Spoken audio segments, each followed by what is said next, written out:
Kemudian kita akan masuk menjelaskan teman-teman sekalian tanda-tanda kiamat besar.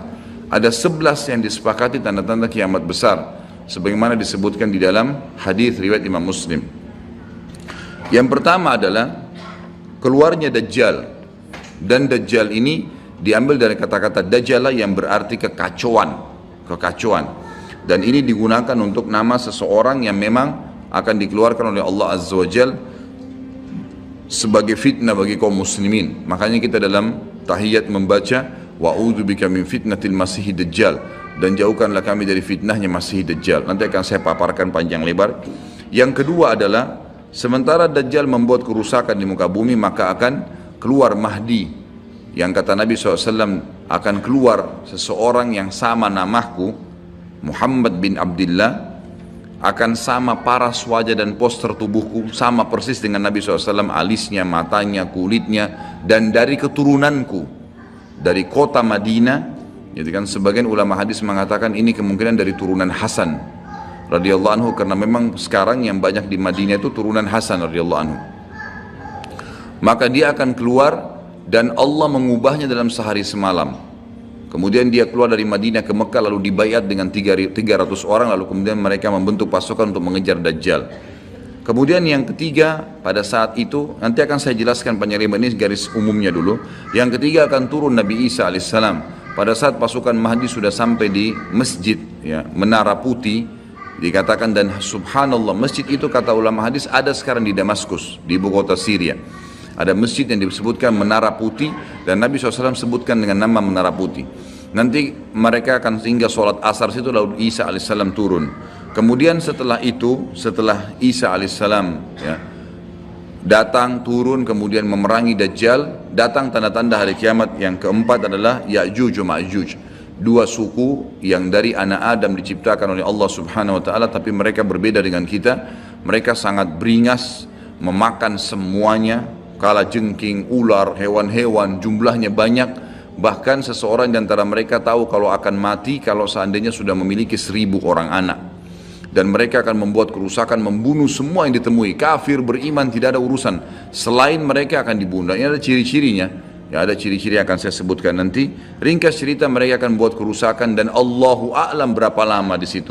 Isa alaihissalam dan kaum mukminin akan sembunyi di gunung-gunung, dan mereka akan mati bukan dengan peperangan dengan kaum mukminin, tapi dengan doa Isa alaihissalam yang berdoa, lalu Allah matikan mereka dengan satu kali mati. Maka semua miliaran orang yang Ya'juj ini mati tiba-tiba. Kemudian Isa alaihissalam pun berdoa kepada Allah agar dihilangkan jenazah mereka, karena seluruh bumi ini dipenuhi dengan jenazah mereka.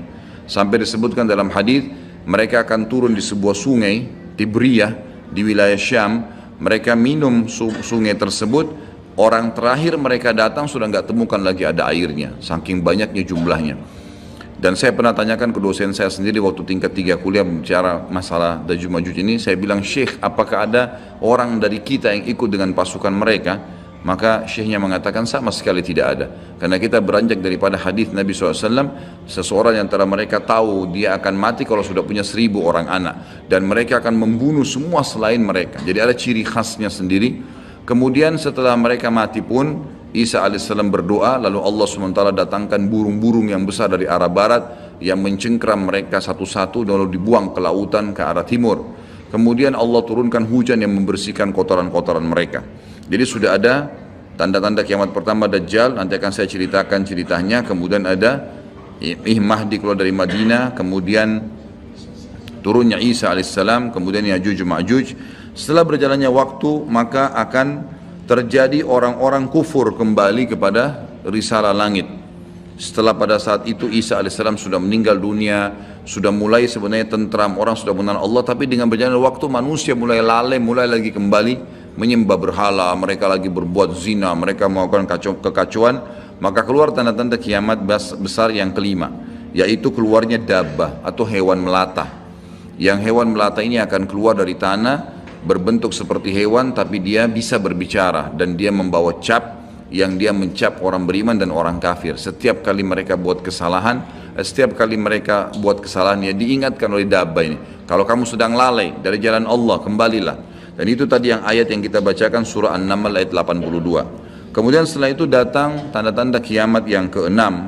Setelah keluarnya dabbah, maka akan terjadi 6, 7, 8 sekaligus tanda-tanda kiamat ini, yaitu terjadinya longsor besar di wilayah timur Jazirah Arab, tepatnya wilayah timur itu Irak, Iran, Afghanistan, Rusia, itu wilayah timur Jazirah Arab. Akan terjadi longsor besar yang tidak bisa lagi ditutup.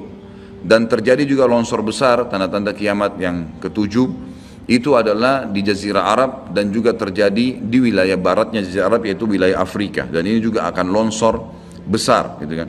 Kemudian terjadilah tanda-tanda kiamat yang selanjutnya, yang ke berapa? 9, keluarnya api dari wilayah Ka'rul Aden namanya, atau wilayah padang pasirnya wilayah Aden. Aden salah satu kota di Yaman gitu kan. Dan sekarang ini sudah ada diangkat di YouTube, dicuplikan, dan saya pernah lihat sebagian padang pasir wilayah Aden ini yang disebutkan dengan Ka'ril Aden itu memang tidak ada orang yang tinggal situ karena panasnya gitu kan. Dan ada wilayah padang pasir yang sempat terbelah, dan mereka melihat dan diteliti secara ilmiah di bawah itu ada api yang sangat besar. Jadi ini sudah disebutkan dalam hadis Nabi sallallahu alaihi wasallam. Kemudian selanjutnya akan terbit matahari dari barat, sebagaimana dia biasa terbenam dari situ. Ini ada berapa? 10 ya? Berarti ada satu yang tertinggal ya. Iya, keluarnya asap, maaf.